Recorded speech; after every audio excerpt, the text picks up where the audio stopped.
कभी कभी history numbers में लिखी जाती है, डेट्स में लिखी जाती है, वॉर्स में, विक्ट्रीज में लिखी जाती है। लेकिन हिस्ट्री का सबसे सच्चा चेहरा कभी कभी सिर्फ एक डायरी के पन्ने पर मिलता है। एक ऐसी डायरी जो किसी जनरल ने नहीं लिखी, किसी राजा ने नहीं लिखी, किसी पॉलिटिशियन ने नहीं लिखी, बल्कि एक 13 साल की लड़की ने लिखी। इस समरी को सुनते वक्त मैं आपसे एक रिक्वेस्ट करना चाहती हूँ। इसे सिर्फ एक स्टोरी मत समझना, इसे एक आवाज़ समझना जो शोर से भरी दुनिया में दब कर रह गई थी। क्योंकि जब बॉम्ब्स गिर रहे थे, जब गन्स चल रही थी, जब लाखों लोग चुप कर दिए गए थे, तब एक लड़की लिख रही थी। स्वागत है आपका किताब वाली के इस पॉडकास्ट में। आज की किताब का नाम है the diary of a young girl और इसे लिखा है एन फ्रैंक ने। 1940s का यूरोप दुनिया दो हिस्सों में बट चुकी थी। एक तरफ पावर, दूसरी तरफ फियर, दूसरी तरफ डर। जर्मनी में एडोल्फ हिटलर नाम का एक लीडर लोगों के दिमाग में नफरत भर रहा था। नफरत ज्यूस के लिए, नफरत माइनॉरिटीज़ के लिए, नफरत उन सब के लिए जो अलग थे। और जब नफरत को लॉ बना दिया जाता है, वो सिर्फ लोग नहीं मरते हैं, इंसानियत मर जाती है। इसी दुनिया में एक लड़की पैदा हुई थी जिसका नाम था एन फ्रैंक। वो पैदा हुई 12 जनवरी 1929 को फ्रैंकफर्ट, जर्मनी में। एन कोई स्पेशल पावर वाली लड़की नहीं थी, ना कोई हीरो थी, ना कोई वॉरियर थी। वो थोड़ी ज़्यादा बोलने वाली लड़की थी, थोड़ी ज़िद्दी थी, थोड़ी इमोशनल थी और बहुत ज़्यादा सपने देखने वाली थी। बिल्कुल वैसे जैसे आज की कोई टीनेज लड़की। एन के पापा ऑटो फ्रैंक एक शांत, समझदार और लॉजिकल इंसान थे। एन की माँ का नाम था एडिथ फ्रैंक। वो थोड़ा स्ट्रिक्ट थी, रिजर्व थी, थोड़ा सा इमोशनली दूरी बना के रहती थी। एन की बड़ी बहन जिसका नाम था मार्गो, वो एक शांत, इंटेलिजेंट और ओबीडियंट लड़की थी। एन खुद को मार्गो से कंपेयर करती थी और अक्सर लिखती थी कि लोग मार्गो को ज़्यादा पसंद करते हैं। यहीं से एन के अंदर एक सवाल पैदा हुआ, क्या मैं भी कभी किसी के लिए इम्पोर्टेंट बन पाऊंगी? एन फ्रैंक एक जूइश लड़की थी। स्कूल में एन क्लास में ज़्यादा बात करती थी, टीचर से आर्गुमेंट्स भी करती थी, स्टोरीज़ लिखती थी और वो अटेंशन भी चाहती थी। वो लिखती है कि I talk too much, I can't help it. N का दिमाग हमेशा चलते रहता था। वो खुद को समझाने की कोशिश कर रही थी। उसे लगता था कि उसकी माँ उसे समझती नहीं है, पर उसके पापा ऑटो फ्रैंक वो एक सेफ स्पेस थे उसके लिए, जहाँ वो बिना डर के कुछ भी बोल सकती थी। एन के सपने सिंपल थे। उसे राइटर बनना था, जर्नलिस्ट बनना था, उसे दुनिया को बताना था कि वो कौन है।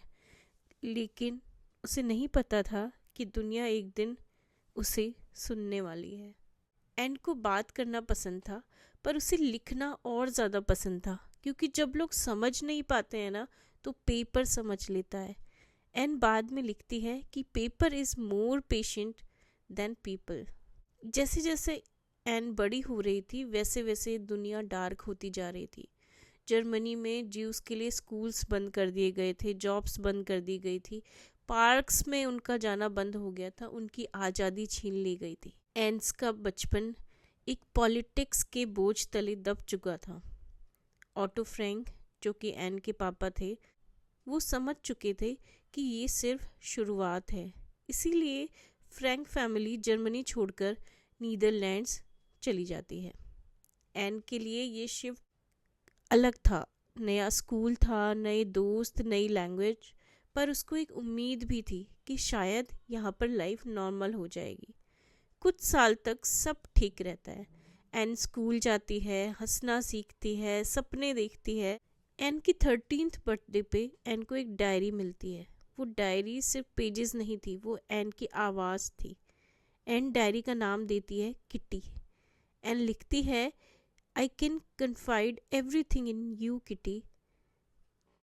जुलाई 1942 आता है। यहाँ पे मैं आपको एक बात बता दूँ कि अब नीदरलैंड्स में भी हिटलर का शासन हो जाता है। एन उस वक्त नहीं जानती थी कि उसकी डायरी एक दिन दुनिया के लिए मिरर बन जाएगी। वो सिर्फ लिख रही थी अपने डर, अपनी खुशी, अपना कन्फ्यूज़न, पर जो वो लिख रही थी वो सिर्फ उसकी कहानी नहीं थी, वो ह्यूमैनिटी की कहानी थी। ज्यूइश के लिए नए नए रूल्स बनते गए थे। ज्यूइश बच्चे अलग स्कूल्स में, उनके लिए बसेस नहीं थी, उनके लिए शॉप्स बंद हो गई थी, उन्हें एक येलो स्टार पहन के रखना पड़ता था। एन लिखती है, we are allowed to do less and less. ये सिर्फ रूल्स नहीं थे, ये धीरे धीरे इंसान को तोड़ने का तरीका था। मार्गो को नाजी कैंप का नोटिस मिलता है और उसी दिन फ्रैंक फैमिली छुप जाती है ऐसी जगह जिसका नाम दिया गया सीक्रेट एनेक्स। एक वो छुपी हुई जगह थी जहाँ पे खिड़कियों पर पर्दे थे, दिन में चलना मना था, दिन में कोई भी आवाज़ करना मना था। 8 लोग उस जगह पे छुपे थे, एक जगह पे, और 2 साल तक वो छुपे रहे।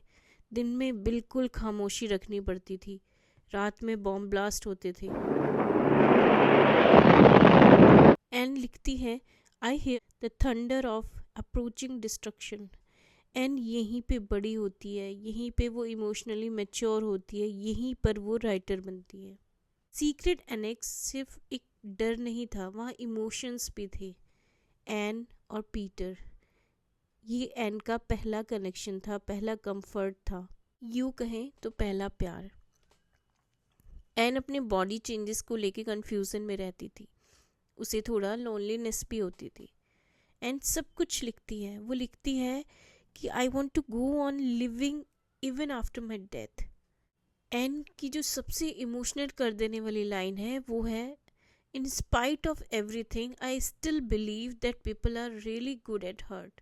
उस छोटी बच्ची को, उस 13 साल की लड़की को ये लगता है कि इतना सब कुछ हो रहा है, उसके बाद भी जो लोग हैं वो दिल के अच्छे हैं। 4 अगस्त 1944 की सुबह आती है। नाजी सोल्जर्स सीक्रेट एनेक्स में घुस जाते हैं। एन की डायरी वहीं रह जाती है। सब लोग पकड़े जाते हैं, उनको कैंप्स में लाया जाता है। वहाँ पे भूख से, बीमारी से, ठंड से जूझना पड़ता है। एन और उसकी बहन मार्गो इन कैंप्स में पहुँच जाती हैं। एन की डेथ हो जाती। उस ग्रुप में से सिर्फ एक इंसान बचता है जिसका नाम है ओटो फ्रैंक। वो थे एन के पापा।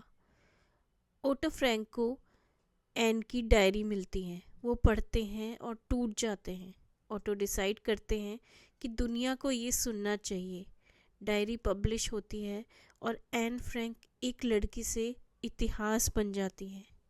एन फ्रैंक हमें ये सिखाती है कि वॉर में सिर्फ बॉडीज़ नहीं मरती है, वॉर में एक बचपन मरता है, वॉर में सपने मरते हैं। ये डायरी सिर्फ ज्यूस की कहानी नहीं है, ये हर उस आवाज़ की कहानी है जो दबाई गई। एन फ्रैंक 15 साल की उम्र में मर गई, लेकिन उसके जो शब्द थे उन्होंने मरने से मना कर दिया।